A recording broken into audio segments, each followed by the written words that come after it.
हमारी पृथ्वी से लगभग 400 किलोमीटर ऊपर अंतरिक्ष में वैज्ञानिकों ने बैक्टीरिया का एक ऐसा वेरिएंट खोजा है जिसके ऊपर दवाएं काम ही नहीं करती है। यानी बैक्टीरिया के इस वेरिएंट को यदि हमें खत्म करना हो तो इसके ऊपर दवाएं काम ही नहीं करती हैं और ये मरता ही नहीं है। और अब ये वेरिएंट एक सुपर बग बन चुका है, जिसके चलते इंटरनेशनल स्पेस स्टेशन में रहने वाले एस्ट्रोनॉट के लिए बहुत ही बड़ी समस्या खड़ी हो चुकी है। आखिर ये सुपर बग है क्या, और इसके अलावा ये एस्ट्रोनॉट पृथ्वी से 400 किलोमीटर ऊपर अंतरिक्ष में काम क्या करते हैं?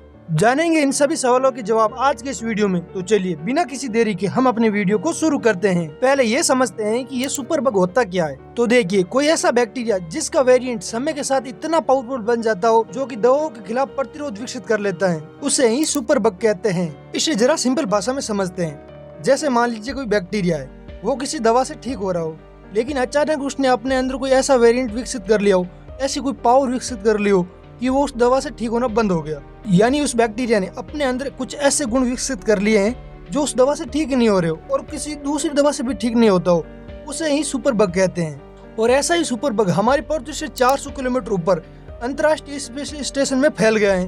अब सोचने की बात है कि इतना दूर हमारी पृथ्वी से, जहाँ पर एकदम स्वच्छता है, कोई गंदगी नहीं है, फिर ये बैक्टीरिया इतना विकसित कैसे हो गया? और अभी हाल ही में भारत की सुनीता विलियम्स, जो कि इस टाइम नासा के एस्ट्रोनॉट है, वो कुछ दिन पहले इसी स्पेस स्टेशन में घूमने गई हैं। अब उनके लिए भी एक चिंता की बात खड़ी हो गई। और इनके अलावा इसी स्पेस स्टेशन में 6-7 और एस्ट्रोनॉट हैं, तो उनकी जिंदगी भी अब खतरे में है। जिसके चलते बाद में जब वैज्ञानिकों ने इस बैक्टीरिया की जांच की तो पता चला कि ये बहुत ही खतरनाक बैक्टीरिया है, जिसका नाम एंटेरोबैक्टर पुगडेसिस है, जो कि इस अंतरिक्ष स्टेशन के बंद वातावरण में ही विकसित हुआ है। ये लगातार और भी शक्तिशाली होता ही जा रहा है। और इसके अलावा ये स्पेस बग इंसान की श्वसन प्रणाली को संक्रमित करता है। यानी ये बैक्टीरिया सांस के थ्रू फैलता है, जैसे हमें कोरोना हुआ करता था। लेकिन यहाँ पर सोचने की बात यह है कि ये बैक्टीरिया का वेरिएंट इतना पावरफुल यहाँ पर बना कैसे? और दूसरी प्रॉब्लम यह है कि ऐसे बैक्टीरिया को मारे कैसे, क्योंकि स्पेस स्टेशन में हमारे घर की तरह तो है नहीं कि खिड़की और दरवाजे खोल दो और धूप अंदर आएगी तो बैक्टीरिया मर जाएगा,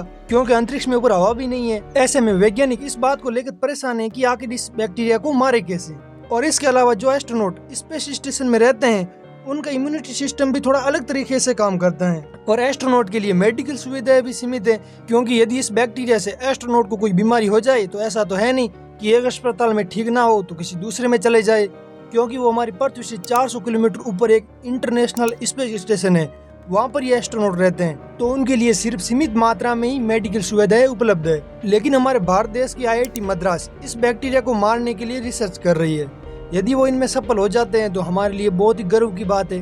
अब ये समझते हैं कि ये इंटरनेशनल स्पेस स्टेशन है क्या। तो देखिए, इस स्पेस स्टेशन को 5 देशों की स्पेस एजेंसी ने मिलकर बनाया था, जिसमें है अमेरिका की नासा, यूरोप की ESA, जापान की JAXA, रूस की रोसकोस्मोस और कनाडा की CSA। इन 5 देशों की स्पेस एजेंसियों ने मिलकर इस स्पेस स्टेशन का निर्माण किया था।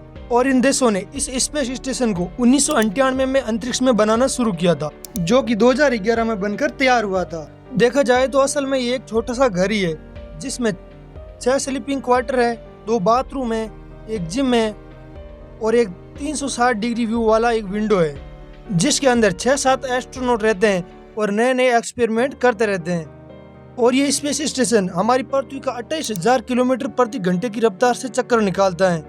यानी ये लगभग 24 घंटे में हमारी पृथ्वी के 16 चक्कर पूरा कर लेता है। अब जरा आप सभी कमेंट करके बताओ कि इस इंटरनेशनल स्पेस स्टेशन के अलावा अंतरिक्ष में एक और स्पेस स्टेशन है जो कि चाइना का है, उसका नाम क्या है? और ऐसे ही स्पेस से जुड़े वीडियो को और जानने के लिए हमारे इस चैनल को जरूर सब्सक्राइब कर लीजिए। मिलते हैं किसी नए टॉपिक के साथ, तब तक के लिए जय हिंद, जय भारत।